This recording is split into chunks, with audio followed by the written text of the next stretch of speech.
As a new international student, you would be excited, and you may also face a lot of challenges and difficulties.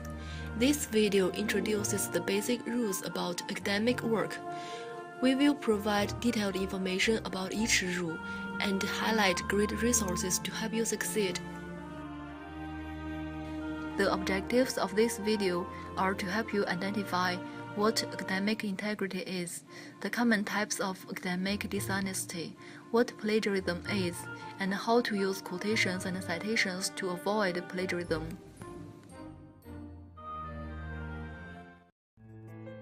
Maha! Hi Milosh, how are you? Hi Maha. I'm great. How about you? You have just started your study in the United States.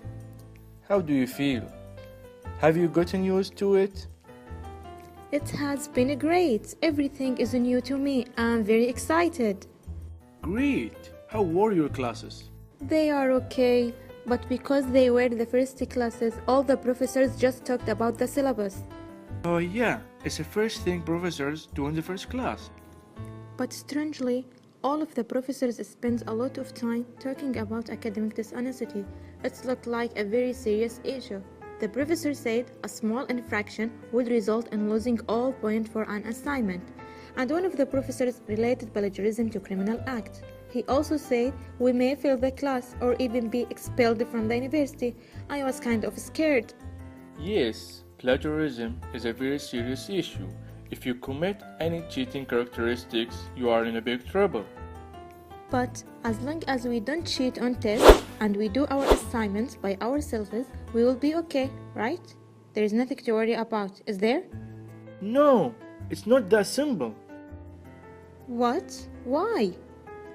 Of course, you cannot cheat on tests and you cannot have others do your assignments. However, in addition to that, you may still get in trouble unintentionally.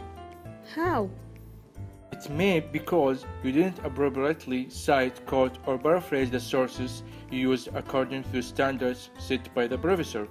There may be other situations that you get into trouble with academic dishonesty. I'm not very clear about that. That's why I made an appointment with the librarian, Miss Miller, to ask her about academic integrity. I am now heading to the appointment. Do you want to come with me?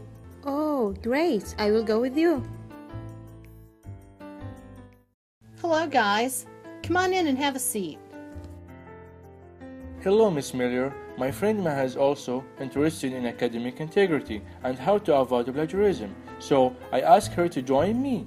Okay, great. Welcome. I'll be happy to explain everything about academic integrity. It'll be of great benefit to you if you know about that. First of all, do you know what academic integrity is? I think it's the rule that requires us to be honest in our academic activities. It means we cannot cheat and we have to do our own assignments. Yes, you're right. Academic integrity means honesty and responsibility in scholarship. All of your academic work should result from your own efforts. The opposite phrase of academic integrity is academic dishonesty. According to the Code of Student Conduct made by Indiana State, academic dishonesty includes cheating on tests, plagiarism, forgery, multiple submissions, facilitating academic dishonesty, misuse of academic resources, and misuse of intellectual property. Wow! We didn't know academic integrity contains so much information. These are the types of academic dishonesty. Do you know what all of these mean? I know cheating on examination means we cannot look at others' answers and we cannot let others copy our answers either, and we cannot use any unauthorized materials or equipment during the exam. Am I right? Yes, you're absolutely right. While you are taking an exam, using or attempting to use any materials or assistance that are not authorized by the instructor is cheating. How about plagiarism? Do you know what that means? I think it means using others' work as your own. Correct. But watch what I'm doing.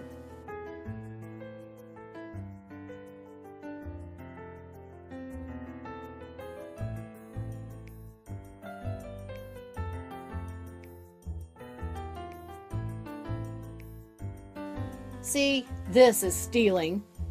Plagiarism is the same thing. The only difference is that plagiarism is stealing intellectual properties. Intellectual property belongs to the person who created or produced or wrote the design, the journal article, or the artistic work. It is shared with others, but the creator still needs to receive credit.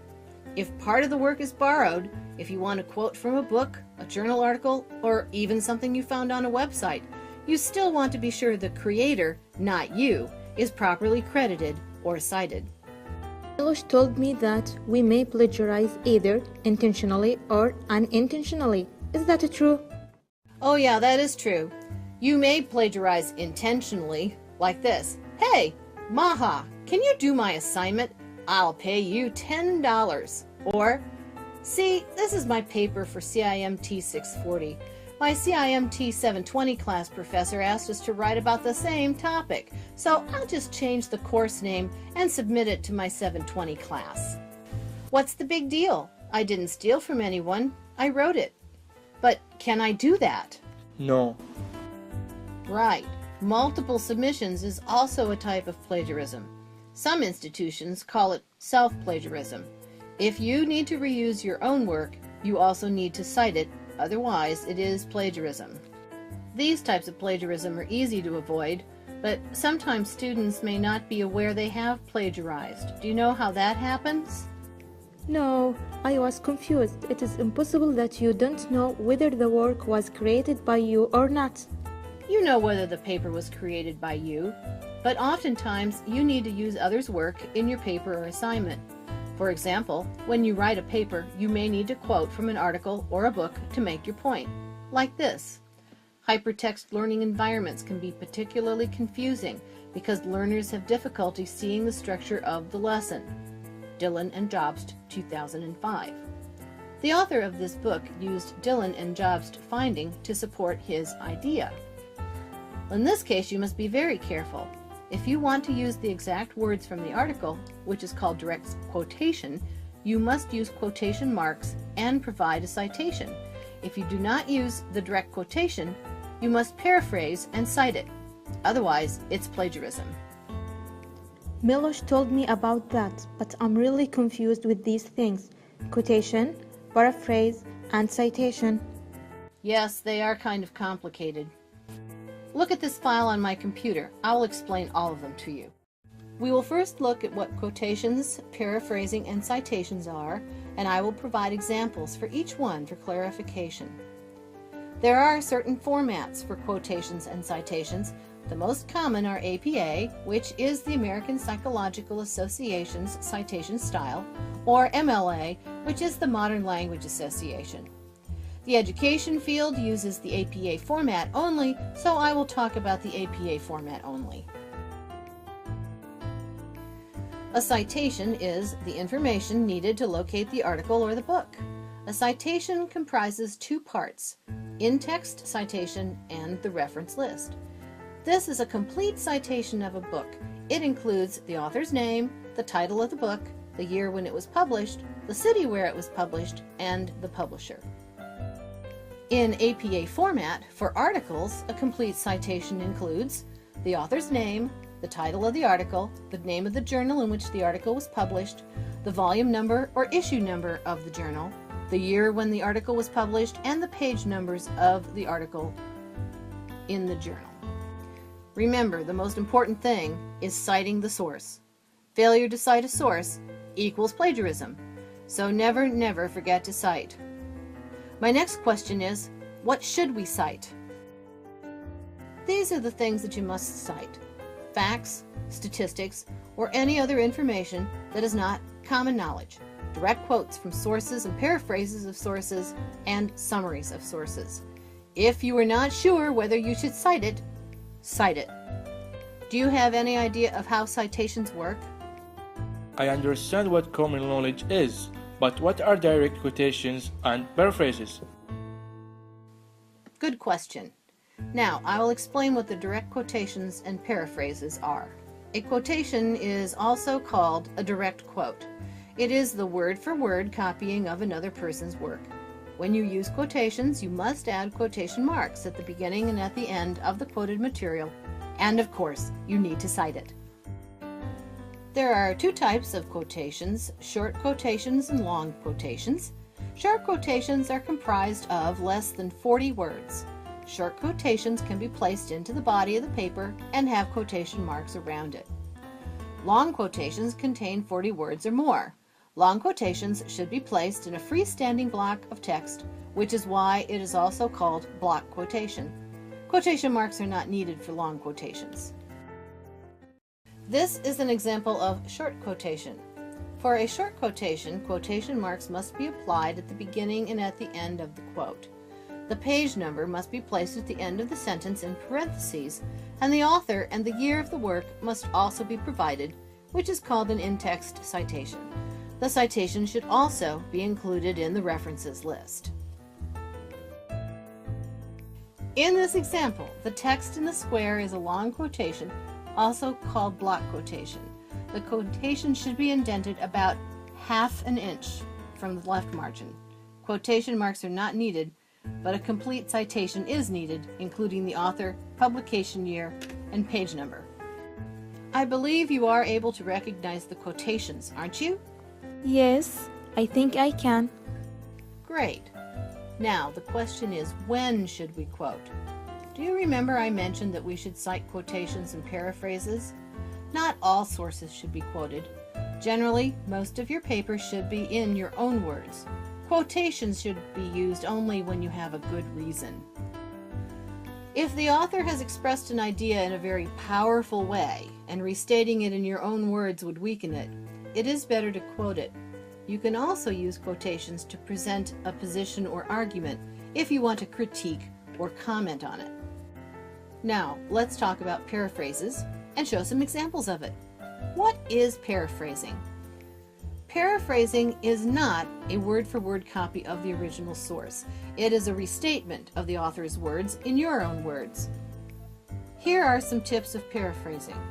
To paraphrase, first you need to read the passage several times to fully understand it. Then put it aside and restate it in your own words and sentence structure. Consider using statements that credit the source, such as according to, based on someone's research. When paraphrasing, you must be careful not to distort the original meaning of the source. And you cannot make just minor changes, such as changing a few words, inverting sentence order, or combining sentences. If you do that, even though you give credit to the author, it is still plagiarism because there is nothing to indicate that the source author created the style and phrasing and not you. Again, never forget the citation. You have to tell the readers where the idea originated. It is always good to use information from experts to support your own idea or opinion, but you cannot use too many quotes or paraphrases in your paper. Generally, the quoted and paraphrased information should not be over 20% in a paper. We have a plagiarism prevention program called Turnitin at Indiana State. Some professors will ask students to submit their assignments to Turnitin to help students learn how to avoid plagiarism and improve writing. This program can check student papers, reports, or any other documents for unoriginal content. The result will indicate how much of the paper is similar to existing sources. Here is an example of a quotation and an example of paraphrasing. Pay attention to the differences of their citations. For more information on how to cite and quote, you can go to the ISU Math and Writing Center's website. The link is liveguides.indestate.edu/math-and-writing. There is also a flowchart that can help you avoid plagiarism. Here is another important thing that you need to know: primary and secondary sources. A primary source refers to a document that was created during the time of study. These sources offer an inside view of a particular event. Some types of primary sources include original documents, creative works, relics, or artifacts. A secondary source is created at a later time than the event being researched by someone who did not experience that event. Credits should be given to the creators of the original or primary source. A secondary source interprets and analyzes primary sources. Examples of secondary sources include a journal or magazine article which interprets or reviews previous findings, a history textbook, or a book about the effects of World War I. It is always best to read the original or primary sources, but sometimes the original work is difficult to obtain or it was published in another language. In this case, you would need to cite the original or primary sources in the text of a paper or a book, which is the secondary source. For example, according to Freud, as cited in Skinner, 1923, instructional design should. So Freud is the primary source and Skinner is the secondary source. Your reference list should contain the secondary source only. Secondary source is appropriate if you cite it properly, but it is recommended to use the primary source whenever possible because the secondary source is someone else's analysis of a particular problem, not your own. Now you know that we cannot use sources without giving the authors credit. Speaking of sources, we have been talking about written work, such as articles or books, but in addition to the written work, misuse of any other intellectual properties, such as images, music, or trademarks, is also illegal and prohibited at Indiana State University.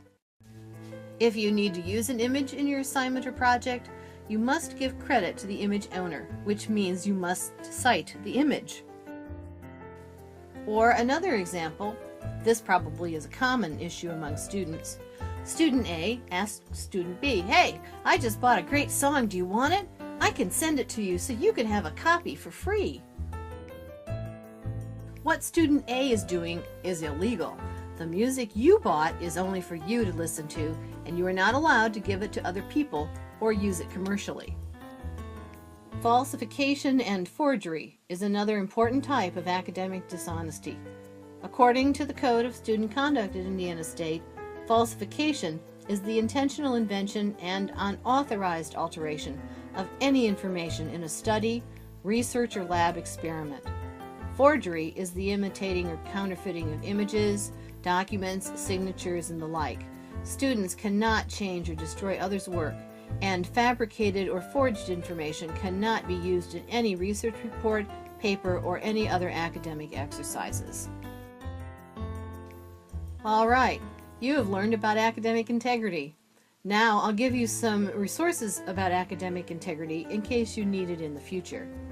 Here's the link for the academic integrity of Indiana State. It's www.instate.edu/academic integrity. You should be able to find anything you need in this link, and you're welcome to ask me anytime if you have questions. Thank you very much, Miss Miller. You're welcome. Do you understand how to avoid the plagiarism? Yes, I think so. Thank you, Milosh.